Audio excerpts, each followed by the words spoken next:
그런데 5개월 후에 그가 깨달은 것은 은투자로 단 한 푼도 벌지 못했다는 사실입니다.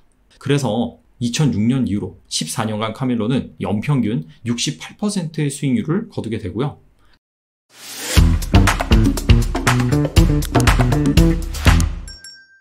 카밀로라는 14세 소년이 마을 바자회에 참석하러 가는 길이었습니다. 여느 때와 마찬가지로 아이스티를 사기 위해서 세븐일레븐에 들렸어요. 그런데 자신이 좋아하는 스냅풀 레몬맛 아이스티가 아무리 찾아봐도 없는 겁니다. 그래서 점원한테 물어봤죠. 아이스티 신제품이 워낙 많아서 이제 더 이상 스냅풀 아이스티 종류를 많이 진열해 놓지 않을 것이다. 이렇게 말했어요. 이 얘기를 듣고 곧장 증권 브로커인 자신의 형에게 달려갔습니다. 그리고 점원과 있던 일을 설명을 하고 이걸로 과연 돈을 벌 수 있는 방법이 무엇이냐 이렇게 물었죠. 그러니까 형이 일주일 후에 스냅풀이 실적을 발표한다. 그래서 스냅풀 풋옵션을 사면은 될 것이다. 이렇게 답변을 했습니다. 그래서 카밀로는 형에게 $300를 건넸고요. 형은 그 돈으로 스냅풀 풋옵션을 매수를 했습니다. 일주일 후에 스냅풀은 실적 발표를 하면서 창고에 재고가 많이 쌓여있다. 이렇게 말했어요. 카밀로는 그 얘기가 그때 당시에는 무슨 뜻인지 몰랐지만 이 일로 인해서 스냅풀 풋옵션에 베팅한 대가로 200%의 수익률을 올리게 됩니다. 그때부터 카밀로는 주식 투자에 빠져들었습니다. 고등학교 때, 대학교 때 계속해서 주식 투자를 했어요. 그런데 전혀 수익을 올리지 못했습니다.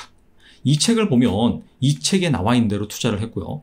저 책을 보면 저 책에 나와 있는 방법대로 투자를 했습니다. 하루는 은투자 관련 책을 읽었어요. 그래서 곧장 실버바를 매입을 합니다. 그 뒤로 매일 신문에 나와 있는 은시세를 확인하게 됩니다. 그런데 5개월 후에 그가 깨달은 것은 은투자로 단 한 푼도 벌지 못했다는 사실입니다. 대학을 졸업한 이후에 피델리티라는 세계 최대 투자 회사에 들어가서 일도 했지만 번번이 투자에 실패를 했습니다. 더 이상 투자에 흥미를 잃은 그는 10년간 투자를 하지 않게 됩니다. 그러다가 월급만으로는 도저히 경제적 자유를 이룰 수가 없겠다라고 판단한 그는 다시 주식 투자를 시작합니다. 14살 때 맨 처음 투자 경험을 떠올리고 그때 성공한 방식으로 돌아갑니다. 피터 린치식의 일상 속에서 투자 아이디어를 발굴을 해서 투자하는 바로 그 방법이죠. 텍사스에 거주하고 있던 그는 어느 날 치즈케이크 팩토리, PF창 두 레스토랑에 사람들이 줄 서 있는 것을 발견하게 됩니다. 근데 이게 하루가 아니라 평일 내내 그것도 한두 시간씩 사람들이 그 레스토랑에 방문하기 위해서 줄을 서 있다는 사실을 발견하게 되죠. 그래서 그는 직감적으로 일생일대의 투자 기회라는 것을 깨닫게 됩니다. 당시에 월스트리트 트레이더들은 기업 분석 보고서나 뉴스 이런 곳에서만 투자 아이디어를 발굴을 했어요. 특히나 텍사스 같은 경우에는 그렇게 유명한 도시도 아니었기 때문에 지역적 편견이 자리 잡았습니다. 그 일로 인해서 그는 두 레스토랑에 투자하게 되고 큰 돈을 벌게 됩니다. 아이폰이 처음 나왔을 때도 마찬가지입니다. 카밀로는 애플의 아이폰이 출시되자마자 애플 주식을 사들입니다. 한 파티장에서 아이폰을 처음 접한 그는 깜짝 놀랐어요. 그간 애플 제품을 단 한 번도 구매하지 않았지만 아이폰이 혁신적인 제품이라는 것을 단번에 알아채게 됩니다. 그리고 그 파티장에 함께 있었던 사람들도 마찬가지죠. 아이폰은 AT&T 통신망을 통해서 처음으로 보급이 됐습니다.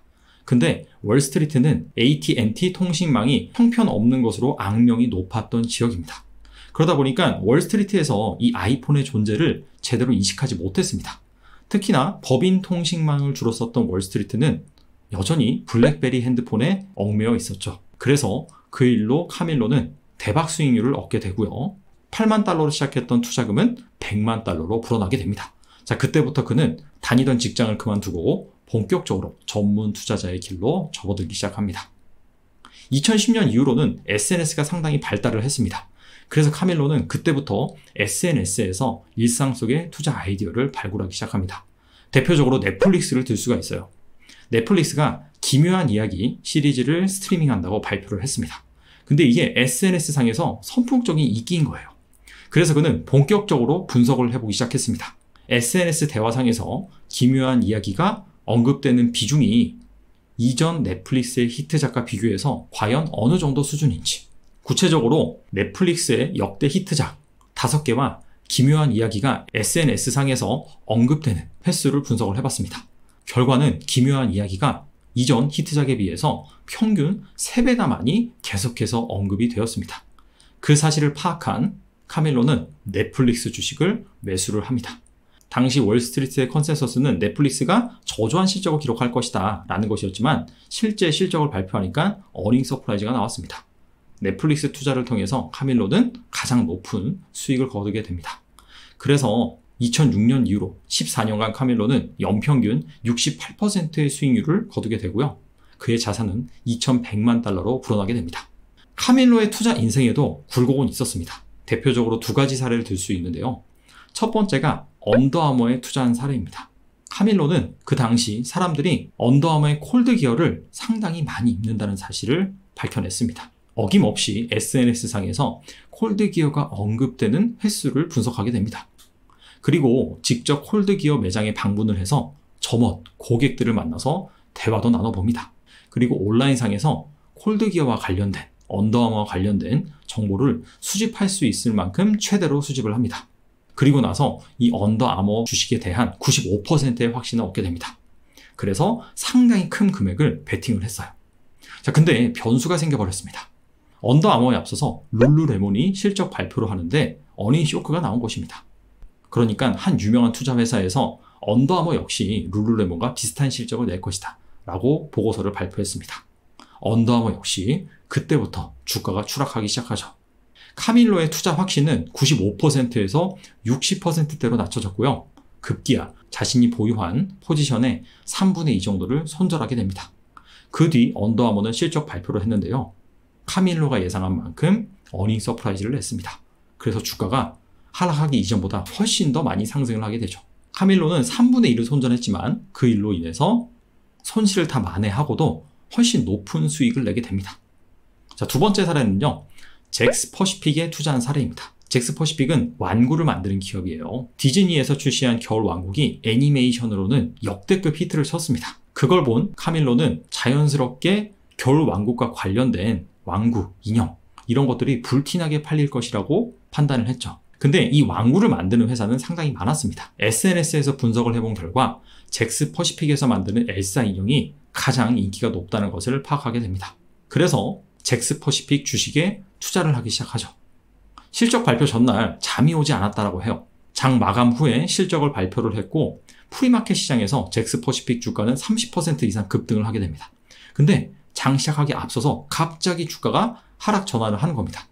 장이 개장을 하고 주가가 결국에는 25% 하락해서 마감을 했습니다. 나중에 알게 된 사실은 잭스퍼시픽의 최대 주주가 한 펀드였는데 그 펀드가 보유한 지분이 11%였습니다. 근데 그 당일날 그 지분을 전량 처분을 한 것이죠. 결국 카밀로는 그 투자로 손실을 보게 됩니다.